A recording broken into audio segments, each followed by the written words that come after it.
Bonjour très chers internautes, amis et assistants fidèles de cette très belle émission Moulia Battaliadora. Que pour moi, pour vous, pour tous, mais plus pour l'édification de tout peuple de Dieu. Bananzambe yonso tout bisika bozwami. Tika ete lo sako comme labino, l'amour de notre Dieu. Le Seigneur Jésus-Christ bananabiso, bande bandeliti souka parce que yepe mutu vraiment longola biso na mboka Olanda, oya memaki biso na mboka ya Mbanza Congo, ndena lo barake. Émission Oyo est intitulée en langue portugaise Olinkoloba Mouliel Battaliadora, qui veut tout simplement dire une femme bataillante. Moi si Yabitumba, je suis là, votre humble servante Inancia Mauricio da Silva. Lorsque la chère Nikua Mipandia, le grand réalisateur Sergio Lutumba.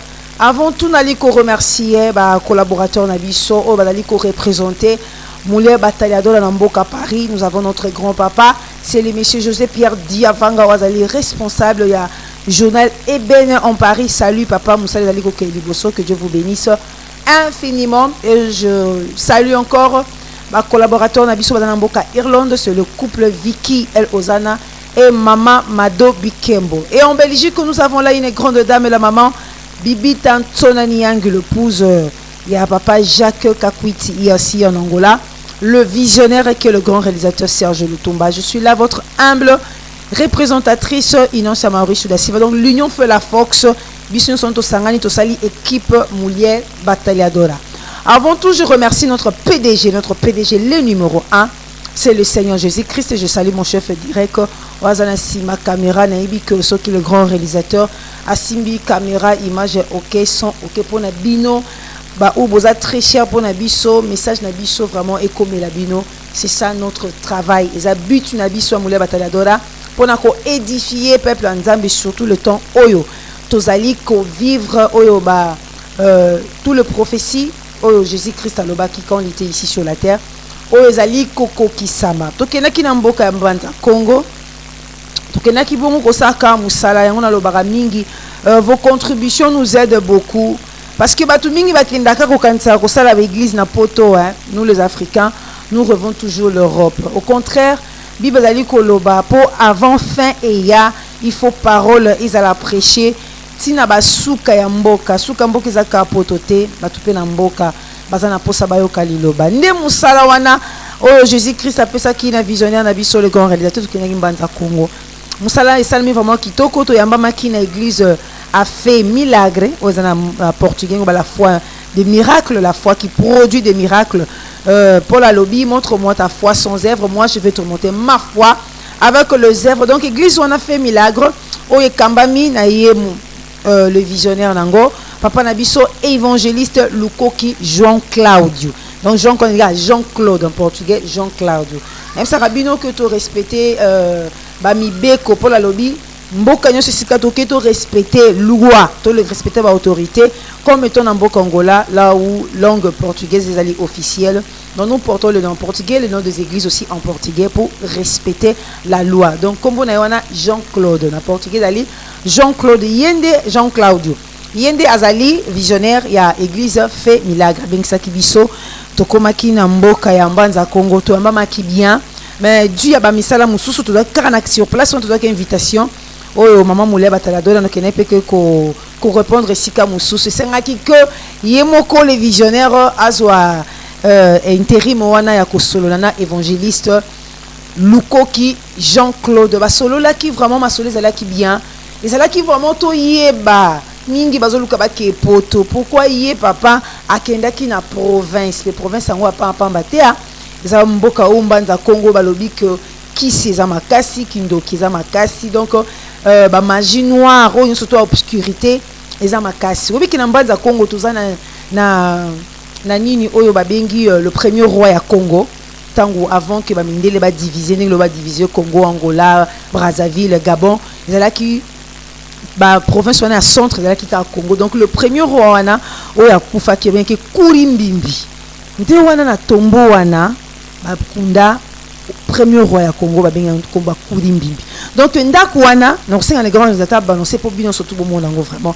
et tongami na maboko batuté donc balali na butu eza place vide lobi on a tongo bakuti ndako wana tongami, soit disant on dit que ba pique même ou tongango, soit disant les anges nous ne savons rien, to vous contredire te ndesika na ba déposer cercueil ya premier roi ya Congo o ya bengami na Congo ya Kurindimbe comme suite moko touristique mais batu bakota na quantité donc vous va musika parce que ça bisika moko mystérieux bi que sika wana pape Jean-François o ya kendaka boyoka asango na Angola bio peut-être boyoka asango surtout vivre ango akoma ako aniata terwana isika bakunda ko yibimbi alobi ya okota akobeta de pas premier pas deuxième pas troisième pas mu pepe telemi sa soutane chapeau elongwa yeba ba chapeau wana o papa la ta elongwa kati donc elongwa on katam sous peut-être na ndako to na chambre chapeau wana pumbwa na mu pepe akota susu na tombo wana ta kota na katité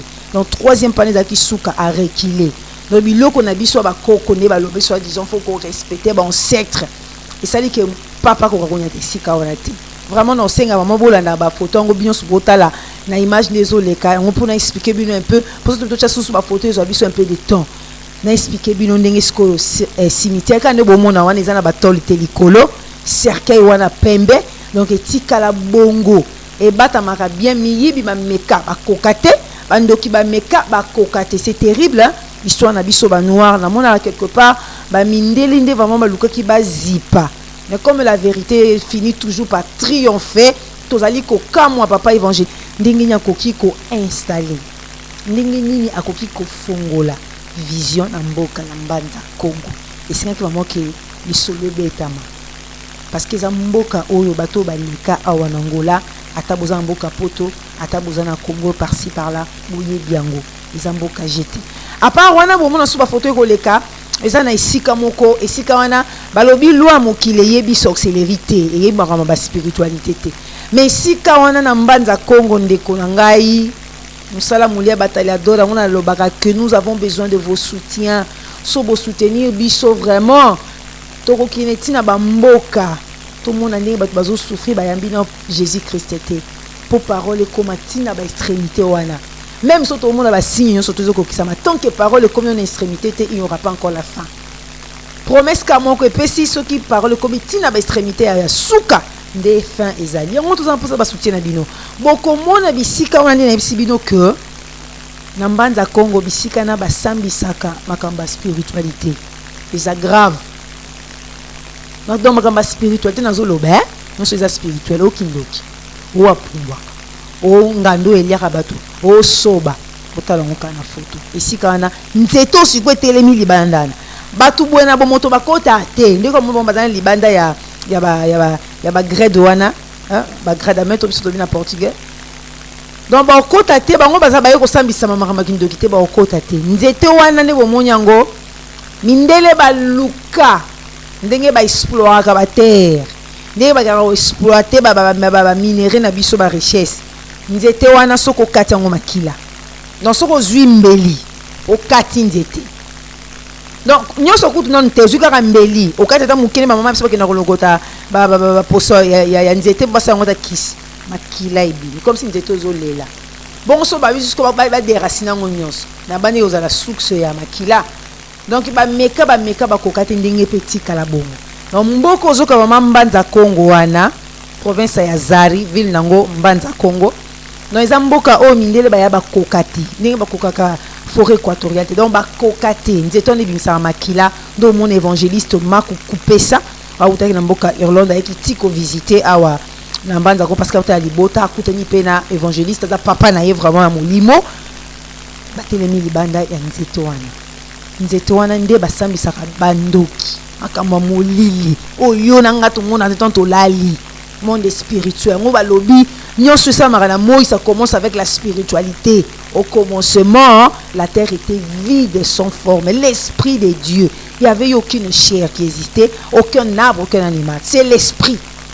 de Dieu comme étant yemoko le créateur baneko le kalikolo bazo donc le monde spirituel inde et ça que journée et salama donc ici quand on a basambi sakabato ba solo ka ouais bandoki wa letata mwasi na l'été kokamate ici quand on a basambi ça c'est le côté je vous dis ce qui est vrai le grand réalisateur Serge Lutumba a créé qui ko sala vraiment musala mbanza Congo Tu connais na kolinga vraiment na tiré attention na bino bino bola na mission Moulia Bataliadora au monde tozali kokoba toza ko avancer moi miki na bino na et ça la rabiso vraiment bien vraiment on mona que ba miki na bien to voyage to na ta malili ya boyibi province et ça ra malili fort donc pour na kanda to poto ba tricot poto confondre na bato mususu na banzela te to bito na mama teni.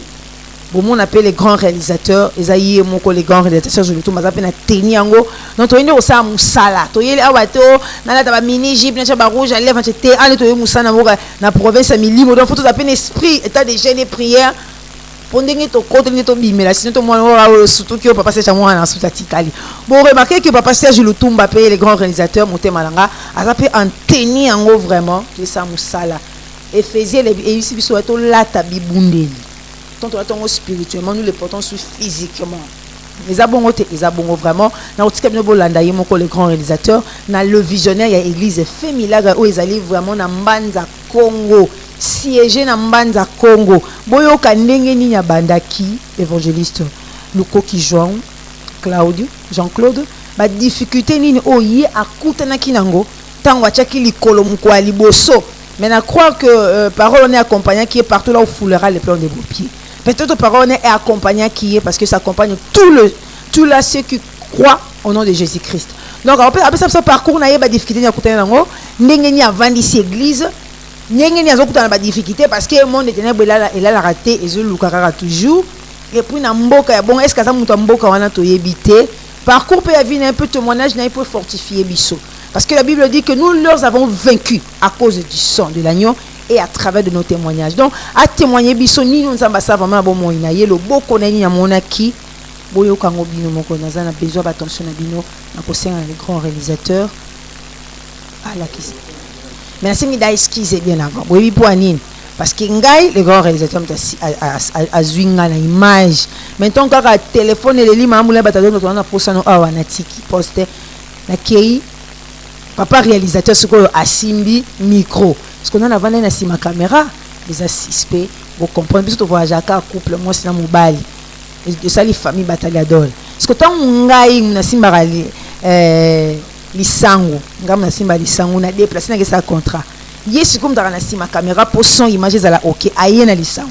Na za lisango mais na bi que vous supporter biso parce que vous bi que biso dans une image qui toko, tout en son qui toko. Donc tout ça na sima caméra. Mais vous supporter, mais pour vous qui sont mon qui peut imaginer mon anaki. Évangéliste, Ozali Liboso ya émission na biso Moulia Bataliadora TV. N'habité Yomoko o se présenter Liboso ya basali oyo ba fidèle ya Moulia Bataliadora bazotala yo na ba TV na bango. Merci beaucoup na Bengsami na kombo ya évangéliste Lukoki Jean Claudio. Nazali représentant légal ya grande communauté.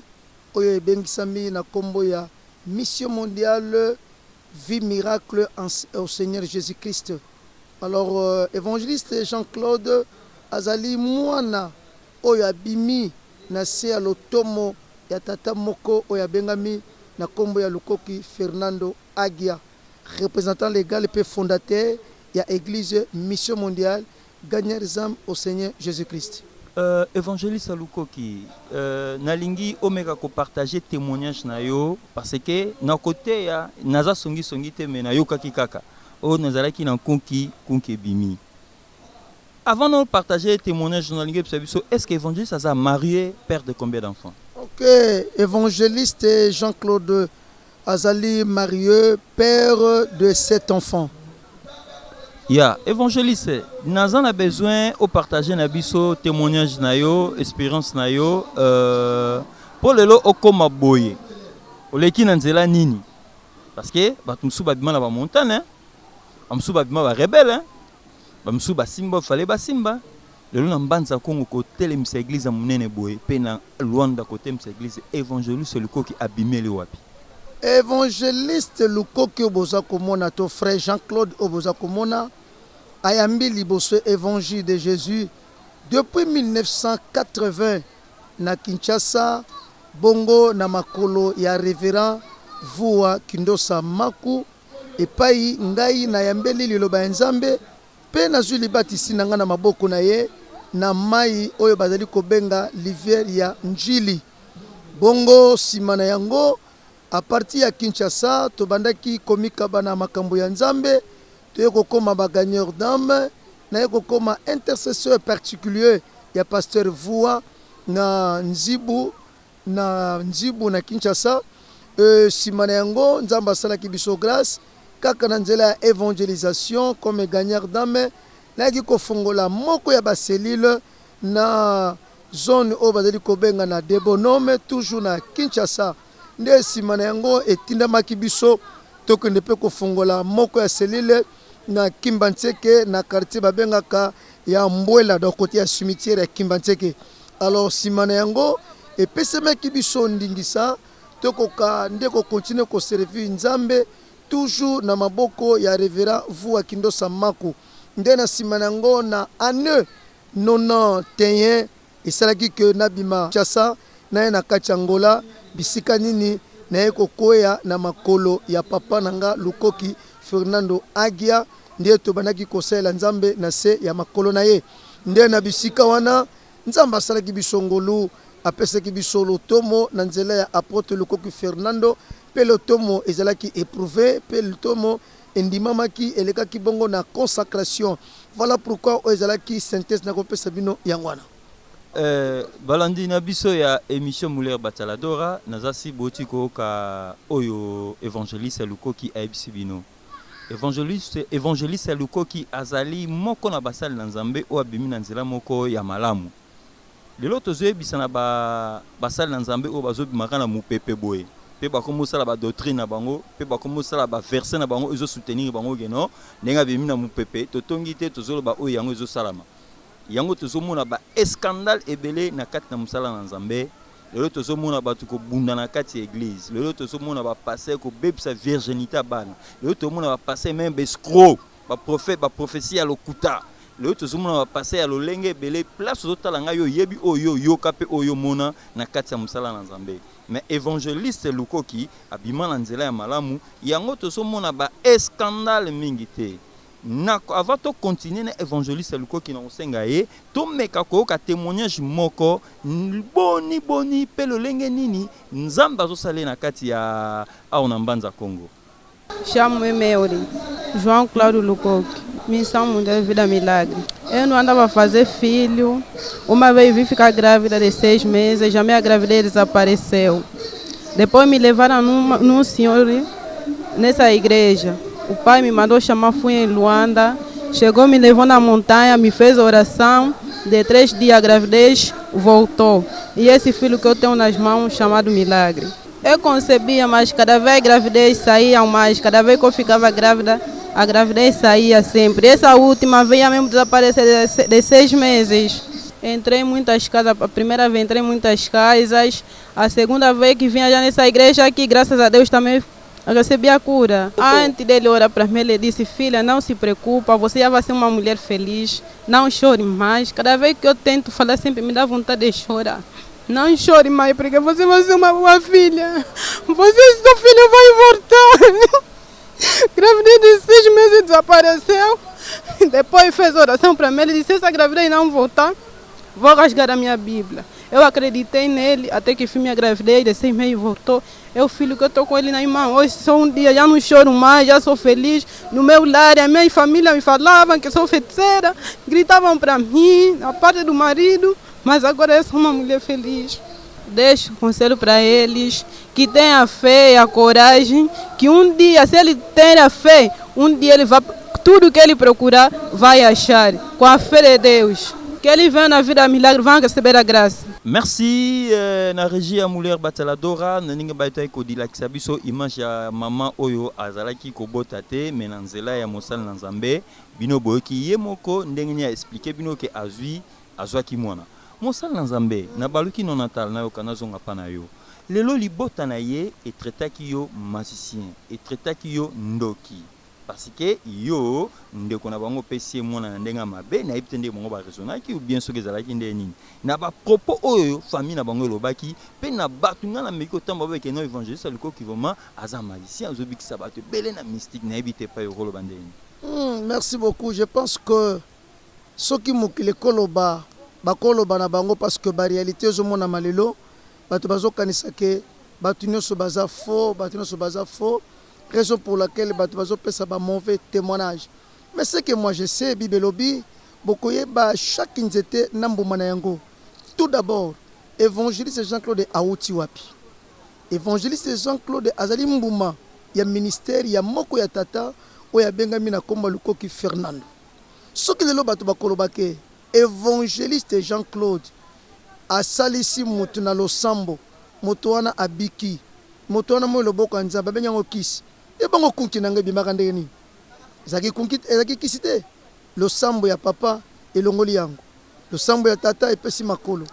Évangéliste Jean-Claude atangi klasité. Sukazo tanga ndenge nini? Evazo koma ndenge nini? C'est-à-dire batu bazo comprendre te. Vrai évangile est la parole de Dieu. Parole de Dieu est l'unique puissance. Oyo est na pouvoir ya kosala nyonso na vie ya mutu ozalango pour ça. Voilà ma réponse.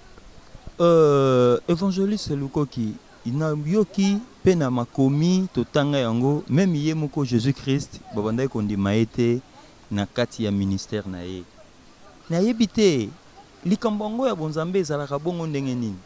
Na yebite ko lobela bana na nzambe ndenge nini parce que lelo bato baza dans le bien, ba benga ba magicien. Ba baza dans le faux. Nous sommes bazo benga bango vraiment basal na nzambe na ebité eloko wana ko solo na bana na mulia bateladora ba landi ya mulia bateladora nde eloko na ko sona bana nzambe zani.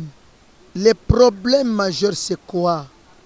Bato bazo loba po bazo juger mutu na apparence. Toute chose spirituelle, so lingo comprendre nango, il faut la conduire par l'esprit de Dieu. C'est là où on a ko discerner ou eza faux ou eza vrai. Ce qui te koloba que miracle eza malamute, miracle eza nzambete. Photo longola ba verset na Bible, yeso loba ki bien. Bato nyonso bakondimela ye, bakosala makambo ya salaki. Soki nazo sala makambo yeso salaki, yozo ndimango te siko ndimela nani. Mais évangéliste, lelo kaka ba miracle ngo, lelo kaka ba spiritualité ngo ozoloba. Eza pasi tozalaki na réunion moko moyena lobate mosala nzambe moko munene oyo azalaki na kan ya kota Congo kuna azalaki na pouvoir alobi yango ke tango azalaki na pouvoir azalaki na nguya te mais tanga longo na parti na kotanga kombo po ba kokene biso place te tanga longo na parti ya PPRD place ya président o azonyo ko la Congo alobi ke tanga longwe puissance ezongi mais comment na ye koya kosala séminaire moko na Luanda asimba bato abela peka ba esprit na yo abela kawana ba kombo kuta otanga to ebite na okoka komba Jésus te bato bakweya mais biso to ebike soko simbi mutu na mutu ko e komi olekisika liboko beloko ya David katir mona Congo ando kwesa to Seleman pe mutu kwei nyoso ba bien okaka spiritualité ba musu ba lobaka ngai vraiment na spiritualité supérieure est-ce que bazo bata makaka na spiritualité ou bien spiritualité on te zoe batena ebite ko lobela bana na nzambe ni. Merci. Na koloba na bana nzambe boy. Il est vrai que magie est ça. Il est vrai ténèbres est ça. Mais ils ont la puissance pour dominer la puissance du très haut. C'est-à-dire quoi? Ils ont la puissance pour le cas il y a Jésus-Christ. Puissance à Jésus-Christ est au-dessus de toute puissance. Raison pour laquelle dans mon acte des apôtres chapitre 8, on écoute comment Simon le magicien a abandonné le pouvoir, il y a ténèbres, a demandé l'onction du Saint-Esprit. Pendant que les apôtres ont posé les mains sur les gens, ils ont recevoir la puissance de Dieu. C'est-à-dire quoi? Tant que Simon le magicien a moni makamboana, a moni quand même que n'a pas ça bango mbongo pour nos puissance. Ils ont l'acceptation tout justement que puissance en Zambé et ça au-dessus à toute puissance. Ce qui moto les lois c'est l'Nzambe, a que si ma magie, a continue voodoo, il réseau eza moko abenga makina Nzambe te. Parce que Mouta Bengamaki na Nzambe te en aucun jour Nzambe a utiliser. Merci. Merci papa pour la réponse na yo. Papa na meki ko zonga lisusu na kati ya Mbanza Congo. Tant que na makonto zoya ba biso ke bokende côté ya ville Mbanza Congo. Mbanza Congo bando ki bazebele on a porté de bengi ba bouche.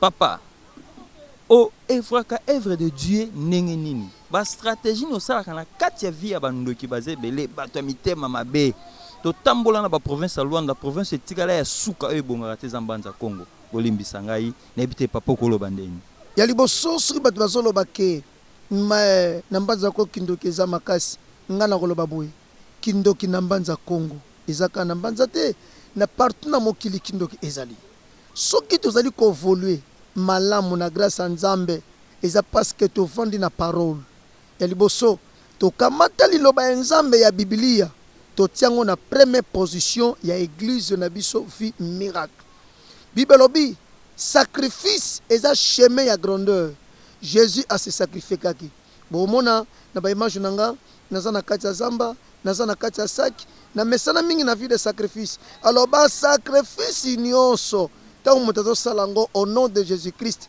na intention azwa mbongo te mais na intention abikisa ba ami ya Nzambe vula ou pas élément wana Nzambe faut utiliser raison pour laquelle Nzambe osabiso grâce na domaine wana. Merci balandi ya mulia bataladora bino moko boitiko ka mosala Nzamba bi basaki ba sacrifice avant to zonga non na question na osenga régie et balancer les biso image nini o mosala Nzambe alata basaki akenda luka Nzambe après na zonga na pesa ye question moko à vous régie monisa mano papa na ngai monisa mano yawe kono monisa mano bomo na ngai kono monisa mano kati na ngai na koti na zamba mbanza Kongo yawe na zamba mbanza Kongo Yesu ne ko luka yo sale pona lingomba no tata na ngai monisa mano lingomba na yo tata na ngai monisa mano lingomba na yo latisinga saki Nzambe latisinga saki kono na bomo latisinga saki Adonai Jésus kono na ngai na ekolela pona lingomba no papa na ekolela pona lingomba no Yesu na ekolela lingomba no Nzambe lingomba na yo kono na ngai lingomba na Yawe lingomba na yo tata na ngai Nzambe tirima pona lingomba ya mbanza kono na ngai lingomba ya mbanza na elepa na yo Yawe na ngai Yesu Nzambe na bomo papa sana pona lingomba ya mbanza tala kabakata zamba o Nzambe kaka biso mine tovana kata zamba o nkolo kabakata zamba bo Yawe mbali boso to komia wa Yawe kaka biso mine na kata zamba o tata Nzambe sala pona lingomba no Yesu Kristo sala pona lingomba na yo Adonai sala pona lingomba no El Shaddai lingomba mbanza kolo lingomba ya mbanza tunto pedra ngote Yawe na ngai na lelie pana yo Nzambe na ngai lingomba yo mwana nga sonya pe ba sacrifice mwasi na nga jona pe ba sacrifice Nzambe kolo na bondeli yo tata na ngai na bondeli Nzambe na ngai Mungu na yongonga David ape ba sacrifice na lingomba oyo Nzambe na lele pano tata na ngai opesinga lingomba oyo opesinga lingomba oyo Nzambe na ngai kolo merci na ko soutenir biso to réussir Seigneur to réussir na mission oyo Moïse aluka yo Yawe yebe ya mona yo ngabe na lugi yo na zambo yo sigana mona yo Moïse aluka yo Yawe yebe ya mona yo Yesu ngabe na lugi yo na zambo yo sigana mona yo lukoja luka yo Nzambe yebe ya mona yo vua luka yo Yawe nanga Yesu ya mona yo Jacques la luki yo na 40 jours tikana mona yo Yesu ngabe na luki yo pour l'église tikana mona yo bisoto luki yo Yawe tikato mona yo papa to luki yo Yesu yo tikato mona yo Moïse lukaki yo na Sinai yepe ya mona yo ngabe na luki yo na 40 jours tikana mona yo ngai na luki yo na zambo yo tikana mona yo Yawe ngabe na luki yo Yesu nanga tikana mona yo na mona yo Yesu ngai na mona yo papa na mona yo Nzambe nanga tikana mona yo Nzambe nanga tikana mona yo na kati na misalano ya minene lingomba no ya vi miracle kende liboso ke sasa Luanda pe mbanza Nzambe fongola lingomba oyo lingomba ya monene lingomba ya monene batu bafuluka na lolenge mosusu loboko na yesala bikama pe bilembo Yawe nana koya likambo na yazwa solution azwa solution. Nzambe pambola mikolo bilanga oyo, pambola mokolo esika oyo, azwa grâce ya lipamboli na kombo na Yesu. Nazo déclarer Seigneur na zamba oyo, lokola nga na yo kobondela awa, nakozanga kozwa mabele te, nakozwa esika awa, nazo tatula ngo nakozwa esika awa, nakozwa esika awa. Na kombo na Yesu Kristo. Merci na Regina biso bino moko boito mona ke mosala nzambe na basaki. Mais en tout cas menandenga na yebike na Luanda kuna to na mutu moko asala soki 10 ans na montagne soki nini bao bakomi pe bao bayebi. Donc siko papa yo pe stratégie no yepeka na mbanza Congo olandika ya yendenga salaka soki 4 ans ou 3 ans yo pe koto betare lo Congo. Yepa na basaki na habité papa et comme il a vobima pour elo morobo. Premièrement tout d'abord pour nabima ezali kamba sakité na bandi ko sela nzambe kaka na Angola te depuis Kinshasa na Saheli nzambe ya mibale leo nazoko kisa 38 ans d'âge na vie chrétien na Christ. Donc ce que na ebi makambo nzambe bien pour nazalaki na makolo petit leo nazana makolo ya tata moko azamola kisi ya malamu soki nalataki sak nalandaki mutute eza mongongo nga na yoka et raison pour laquelle et pesi ba résultat favorable eza na batu bazo sala biloko na sentiment et loko no muta sali na mokano nzambe te et kopesa ba résultat te donc nalataki sak pona sentiment te kulata nanga sak et pesi résultat na ba vie ya bato. Voilà, merci. Balanda Moulia Bataladora TV, l'introduction nangai na mekaki moko kene makasi mingi pona papa mais na bosanaki Moulia Bataladora TV toza biso mokote na kati na Luanda toza na équipe munene oto sana ngo na Paris kuna tomoni papa Pierre Diavanga elongo na mwasi na ye na Belgique tomoni kuna Bibi Tansona elongo na mobile na ye. Na Irlande tomoni bongo mama Madobi Kembo ilongo na papa Vicky Ozana. Na Luanda awa tozali papa Serge Lutumba le visionnaire na mama Inasa Marius da Silva ozali moko ya mukua na ye ezali moko na ye ozali mwasi na ye. Ya papa na ebite na mekina nuka fungola no ba parenthèse na ngai. Est-ce que papa oza pe na mwana ya molimo? Est-ce que eza pe na moment moko be mutu pa reconnaître que oza papa na ye? Oh, merci beaucoup. Kozana mwana molimo tout d'abord. Balbotaka mwana. Koboti mwana, o préparer, o former, o larguer yakina musala nzambe, nde baba na boti mwana. Nazana mwana lokola ngape naza mwana ya mutu. Ngape nazana mwana? Nazape kaka na mwana teme nazana bana, nana bana. Nazana mwana ozo ko voler na ministère na mboka ya bapaya na pays ya Irlande na kombo ya évangéliste mako na sema évangile de Jésus na sema ya bonzambe.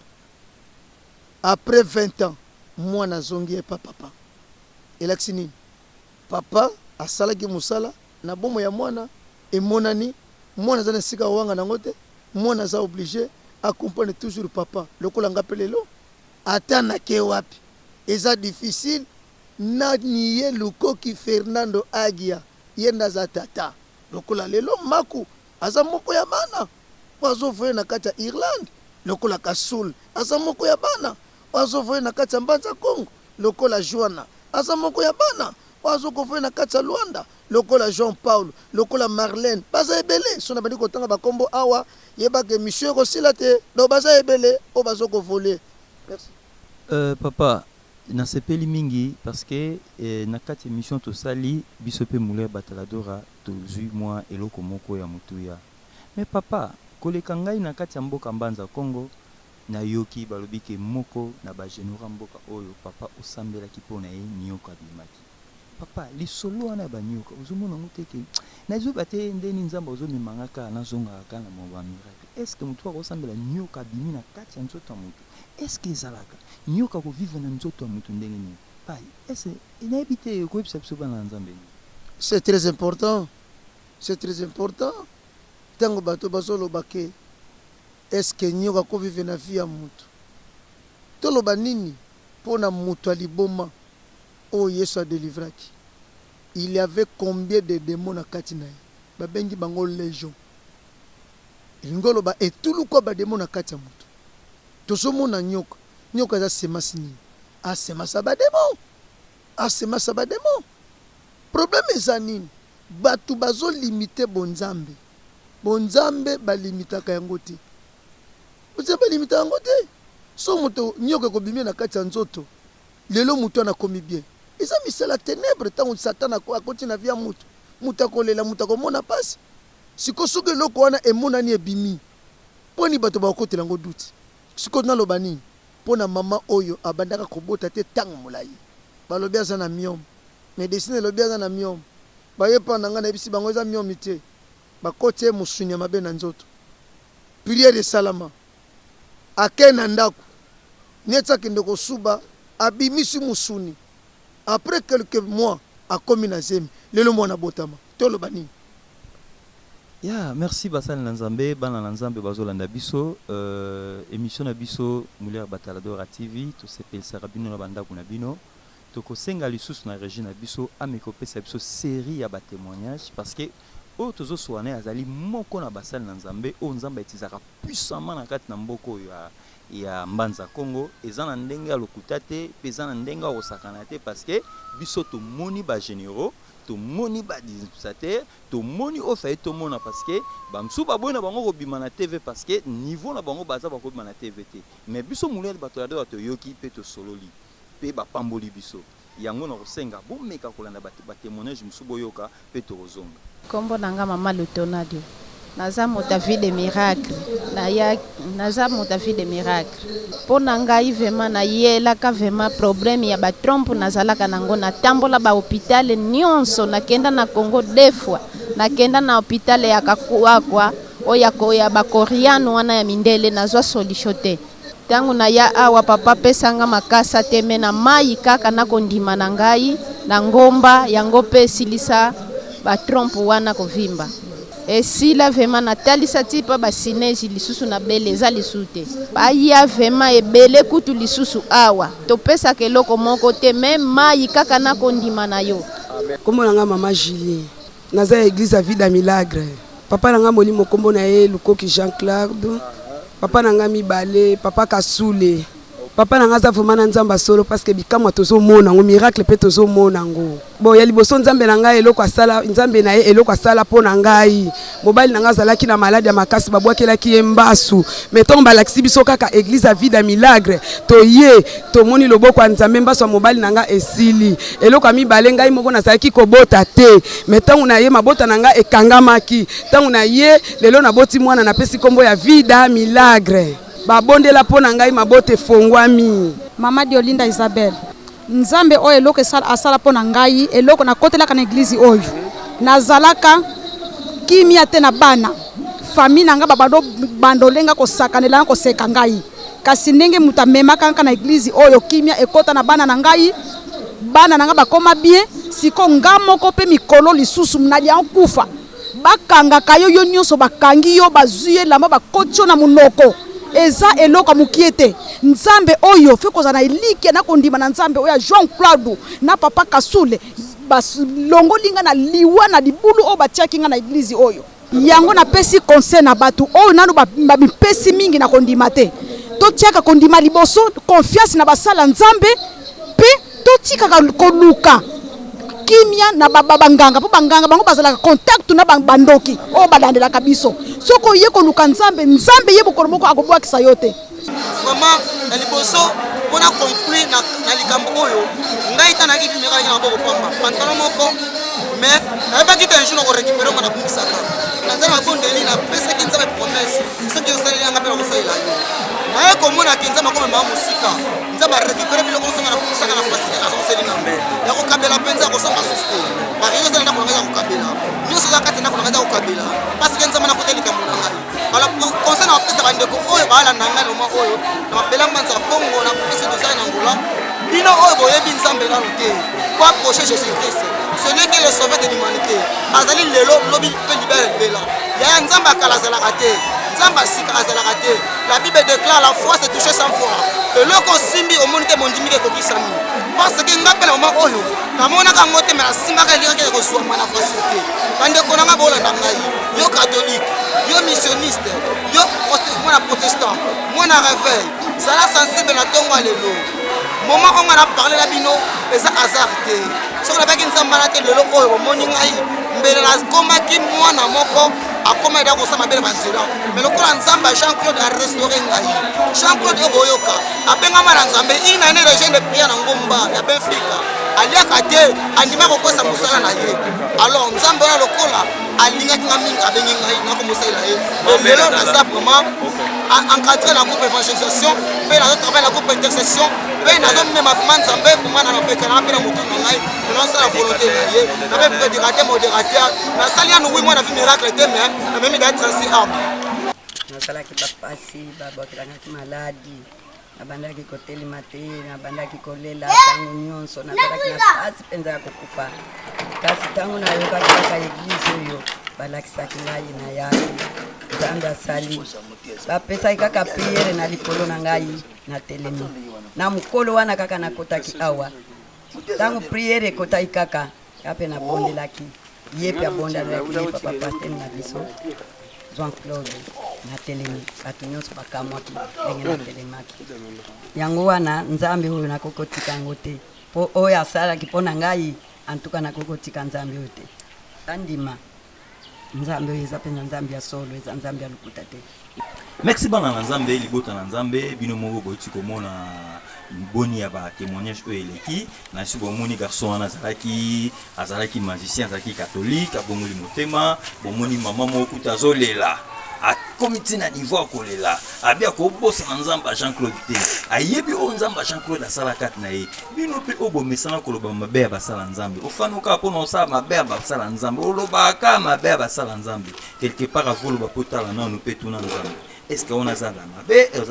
La kisaka Bible bina biso atokoti na ndako molili atolati lamba molili nzamba saka ni amonaka nzambe so senga fungolo miso mono komona so senga fungo to ko mais biso to sala ka mote ka kolobaka ke mutu na zambe na ko pesa micro na biso pa musala nzambe ameka ko exhorter biso moins 2 minutes 3 minutes le bana nzambe après to zona la question. Merci beaucoup balandi na biso na bililingi.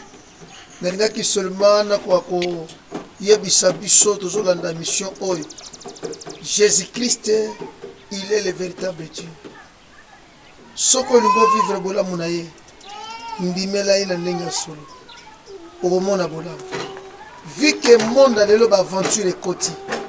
Mais ba aventure zo dépendre na motema mutu. Ba aventure bazali, ba vrai bazali. Mais yom tozolanda biso. Ce qu'on a besoin au monde le poko ya nzambe.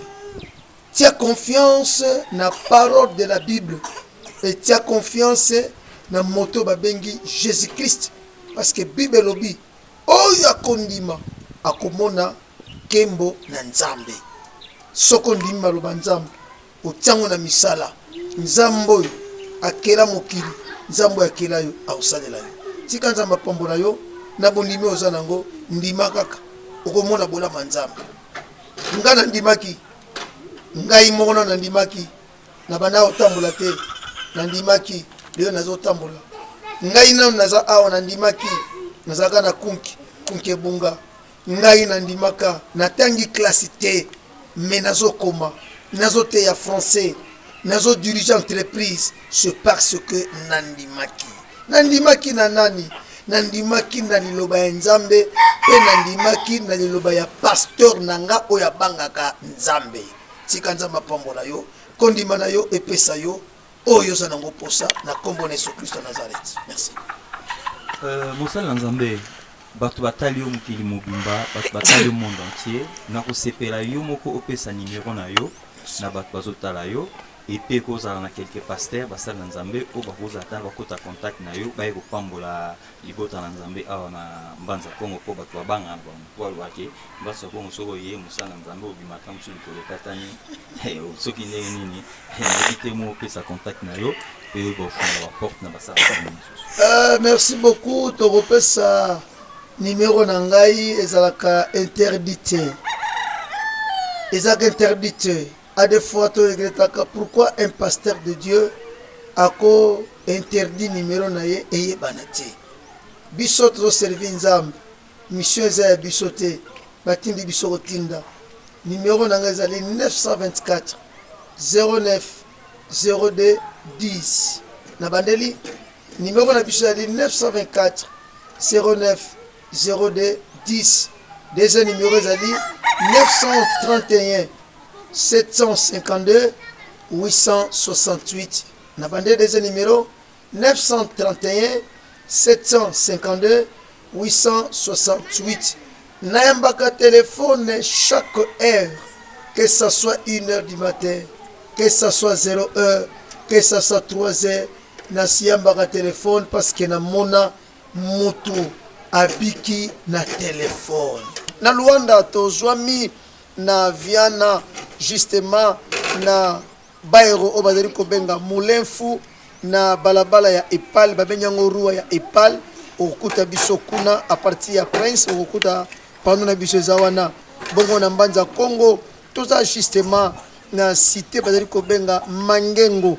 Donc bato bayebi nzele kindaka lufu avokoma na Pumangol eza na arrêt babengaka Mangengo so komika wana na Mangengo rua Doge otuni Bairo Fumu église Vie Miracle et bani nango mokil mobimba nzambe a pambola bino boza vraiment le bienvenu. Merci. Papa to silisi nanto na bomba question mo basuka biso tanto tangaka balobaka ke soko yebi bana classe na bino te se kotanga na to sombaka ba diplôme. Papa, si vous avez une classe, vous avez un pasteur, vous avez ceux qui m'ont moté, vous avez moi 2, 3, 4. Vous avez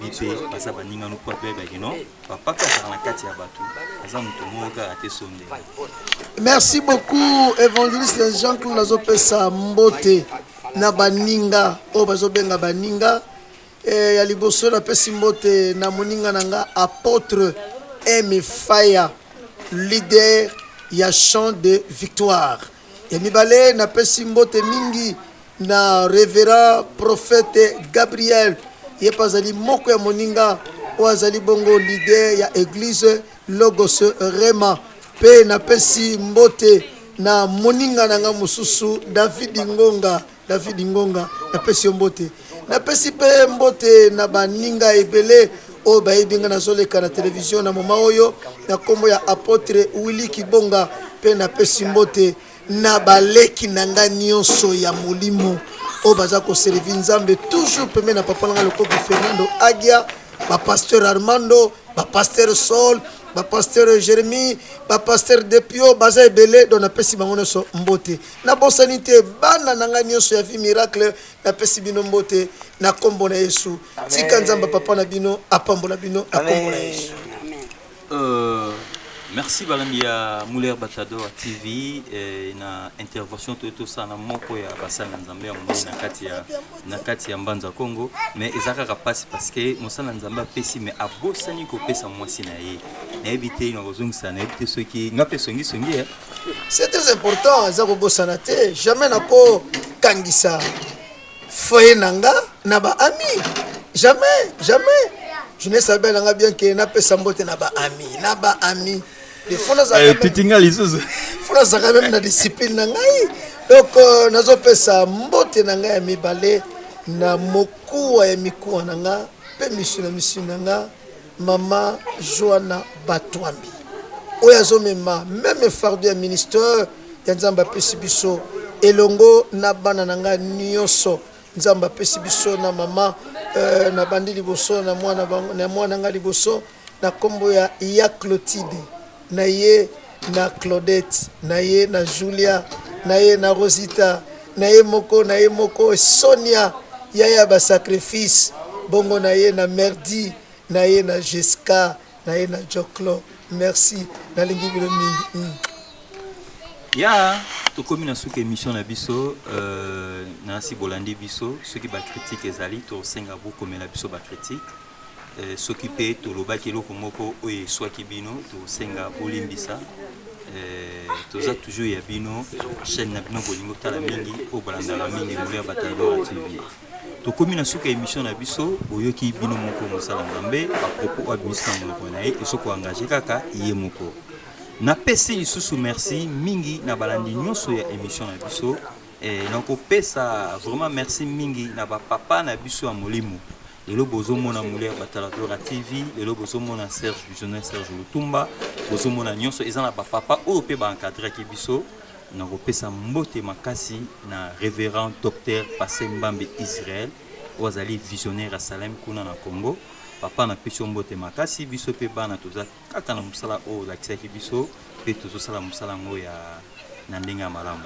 Na pesi pe lisusu mbote na apôtre David Panzu azokamba église monene ya mairie kuna na Ojaenda ye pazali susu moko ya papa oyo ayambanga na mboka bola oyo afungolanga ba porte oyo la memanga na ligue ya Ojaenda donc na kobosana te papa na pesi mbote makasi na pesi pe lisusu mbote na ba oyo nyonso ba message ko partager be émission na biso oyo ekoyaka na ba Facebook na bino na ba télé na bino lokola Patrick Bolampeti ozalaki moko a président na biso a mass media président musika na pesi mbote na pesi mbote na Lidi Muswamba o ngana mesana ko benga yaya place ozali ndongo partager ka continuer kaka o partager na pesi mbote na bana nyonso alemba na lingi bino sona bandi ko tanga ba kombo ba gas mafina na tangi ba mulele na tangi ba zebele na ko tanga ba kombo ba samilunga donc ba zebele na musika en tout cas na zo porter bino en cœur tozalaka na bino tolataka ba couper ne lelonga moninga na bino na kuma na ngana nzela oyo ya mama Nzambe